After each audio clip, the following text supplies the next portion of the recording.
আজকে আমি তোমাদের সাথে তোমাদের যে ক্লাস 11 বাংলা শ্রীকৃষ্ণ কীর্তনের জীবনবোধ, সমাজ সচেতনতা, লৌকিক উপাদান নিয়ে আলোচনা করব। দেখো, জীবন ও সমাজ হলো সাহিত্যের উপজীব্য বিষয়। কোনো সাহিত্য জীবন ও সমাজ ছাড়া সৃষ্টি হতে পারে না। সাহিত্যই সমাজের দর্পণ। আমাদের যে এই যে জনজীবন, তাকে নিয়েই সমাজ। তাই সাহিত্যই কিন্তু নির্দেশ করে সমকালীন সমাজ ও জীবনকে। তাই যে সাহিত্যে এই লৌকিক ভাব যত বেশি প্রকট, সেই সাহিত্যে তত বেশি একটা বাস্তব দিক আমরা দেখতে পাই। সেটা চিরন্তন দাবিদার। মধ্য বাংলার আদি নিদর্শন শ্রীকৃষ্ণ কীর্তন কাব্যটিকে কিন্তু সেই সেই এই কাব্যটির মধ্যে কিন্তু সেই বৈশিষ্ট্য বর্তমান। পণ্ডিতগণ বড়ু চণ্ডীদাসের কাব্যখানিতে শতাব্দীর ফসল রূপে চিহ্নিত করে থাকেন। আমরা এটা বলতেই পারি যে রাধাকৃষ্ণের প্রেমলীলার মধ্য দিয়ে যে সমাজ ও লৌকিকতা দৃষ্ট হয়, তা কিন্তু সেই সময়ের ছবি মাত্র। দেশকাল পাত্রকে অতিক্রম করে সাম্প্রতিক কালের বাঙালি সমাজ কতটা পরিবর্তিত হয়েছে সেটা আমরা দেখতে পাই। যদিও রাধাকৃষ্ণকে অবলম্বন করে বহু কবি বহু সময়ে বহু কাব্য রচনা করেছেন, তবুও বড়ু চণ্ডীদাসের কাব্যখানি কোনো নির্দিষ্ট স্থানের চিত্ররূপ না দেখে সমগ্র বঙ্গদেশের আঙিনায় তাকে স্থাপন করি, তাহলে দেখা যাবে এর গুরুত্ব কতটা।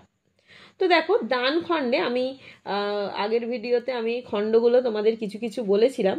দান খণ্ডে কৃষ্ণ রাধাকে জোর করে পাওয়ার তাগিদে যখন 12 বছরের জন্য রাধার কাছে দান চেয়ে বসে, তখন কিন্তু রাধা সকাতরে বলেছিল, কি বলেছিল বলো তো? এহে সকল বয়সে মোর 11 বরিশে 12 বরিশের দান চাহ মোরে কিসে।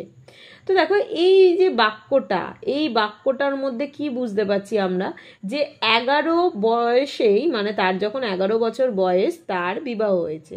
এবং গ্রন্থের প্রথম থেকেই আমরা জানতে পারি যে 11 বছর বয়স থেকেই রাধা স্বামী আইহনের ঘর করে আসছে।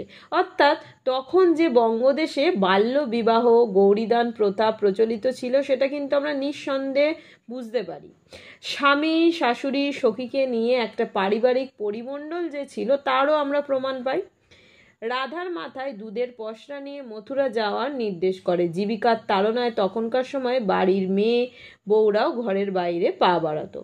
সমাজে বিভিন্ন জাতিগত অস্তিত্ব তখন কিন্তু প্রকট ছিল।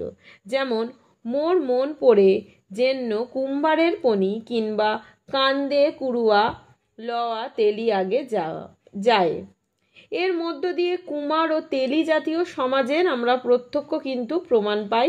তাছাড়া নাপিত, ব্রাহ্মণ, ক্ষত্রিয়, বৈশ্য, শূদ্র ইত্যাদির সন্ধানও আমরা পাই। রাধিকার নিত্য দুধের পসরা নিয়ে যাওয়াকেই তো গোপজাতির স্বরূপকে সহজেই ফুটিয়ে তোলে। শ্রীকৃষ্ণ কীর্তন কাব্যখানি যদিও রাধাকৃষ্ণের প্রেমলীলামূলক, তবুও এর মধ্যে একটা সুন্দর কিন্তু পারিবারিক চিত্র আমরা দেখতে পাই। তবে সর্বদা শাশুড়ি চায় না ঘরের বধূ বাইরে বেরোক। স্বামীরও আপত্তি, কিন্তু পড়শিরা শাসায় আইহন ও শাশুড়িকে। তাতে ভয় পেয়ে শাশুড়ি কাল বিলম্ব না করে রাধাকে অনুমতি দেয় মথুরার হাটে যেতে, না হলে কেউ আইহনের বাড়িতে জল অন্ন স্পর্শ করবে না। তো এইভাবেই পাড়া প্রতিবেশীদের মধ্যে বিরোধ বাঁধলে এক ঘরে করার প্রথা ছিল।